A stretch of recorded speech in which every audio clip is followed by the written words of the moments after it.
kuambia kwa habari ya Mungu, wanaona kama unataka kuwanyang'anya utajiri. Nisikilize ndugu yangu, miaka uliyo nayo umepewa miaka michache. Mahubiri anasema mwana wa Daudi kwamba miaka uliyo nayo imejaa tabu. Hata kama utahangaika, huku umening'iniza nyama, huku umening'iniza nguo, huku umening'iniza viatu, unawaambia watu nauza hapa, nauza 5,000, hapa nauza 2,000, na watu wamekuzunguka. Hayo ni masumbufu ya dunia.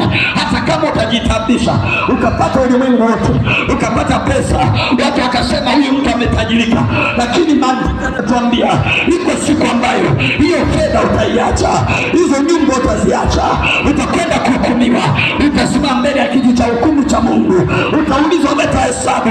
Ulipokuwa duniani ulitenda nini ili Mungu apate utukufu? Ulisaidia wangapi? Ulitetea wangapi? Ni wangapi uliwaambia Mungu ni mwaminifu? Ni wangapi uliwatia moyo kwamba Mungu anaweza kuwaponya? Ni wangapi uliwasaidia? Lakini masumbufu ya dunia yalikufanya waambie watu wanakuwa masikini kwa sababu muda wao mwingi wanatumia kanisani. Masumbufu ya dunia yamefanya umeiambia familia, sitaki mkae sana kwenye dini, maana dini zimefanya watu wengi wamekuwa masikini. Umewaambia watu maneno ambayo yanawatenga na upendo wa Mungu. Umewaambia watu kwamba dini ni utaila. Umewaambia watu kwamba waliomwamini Mungu wamechanganyikiwa, hawana akili nzuri, wamekuwa kama zezeta, hawana jambo la maana ambalo wamefanya. Kila mtu ndugu yangu duniani ana wakati wa kufanikiwa.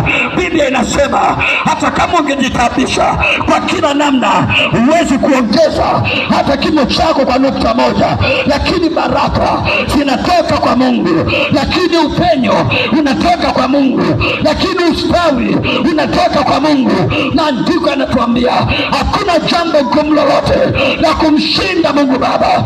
Ukiwa jioni ya leo utaamini ya kwamba alipo gumu la kumshinda Mungu Baba, ni ugonjwa gani, ni umaskini gani, ni mateso gani, ni laana gani inamshinda Mungu asikusaidie? Kama unaamini nisikie amen. Haleluya, haleluya. Nisikilize nikwambie, watu wengi wanawaangalia watu, wanasema fulani alikuwa mwanadini, ona mpaka amezeeka, ana nini alichopata? Ameng'ang'ania dini hata akashindwa kusomesha watoto. Nisikilize nikwambie mpendwa, kuna uhusiano wa karibu kati ya dini uliyo nayo na mafundisho yanayokufundisha. Mungu hajafundisha watu kuwa masikini. Mungu hajafundisha watu wasisomeshe watoto. Mungu hajafundisha watu wasifanye biashara. Mungu hawakatazi watu wasilime mashamba. Mungu hakatazi watu wasifuge mifugo. Mungu hakatazi watu wasifanye kazi, kwa sababu maandiko yanasema asiyefanya kazi asile. Lakini nini maana yake? Kuna watu wengine ni wavivu kwa asili, hawapendi wao wenyewe kufanya, lakini wanasingizia dini. Mwingine tu kwa sababu ya kuimba kwaya anakuwa kanisani muda wote, lakini mchungaji hajamtuma afanye hivyo, lakini anapenda tu awe namna hiyo kwa sababu amefungwa. Mtu wa namna hii hata alishinda kanisani bado angekuwa masikini. Mtu wa namna hii hata angekwenda kwa waganga bado angekuwa masikini, kwa sababu ni mvivu. Biblia inasema mvivu hakosi sababu. Leo atasema hiki, kesho atasema kile. Mvivu husema kuna simba njiani, kwa sababu mwingine ni mvivu hata kwenye dawa za hospitali. Ni mvivu kumeza, anameza siku 2 anaacha dozi, hawezi kupona. Hao watu wa aina hii tunao katika jamii, lakini sio kwamba dini au sio kwamba hospitali au sio kwamba Mungu amefanya wa namna hiyo. Haya ni masingizio matupu.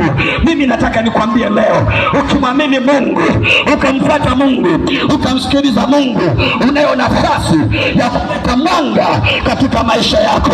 Kama unanielewa sema amen. Haleluya, haleluya.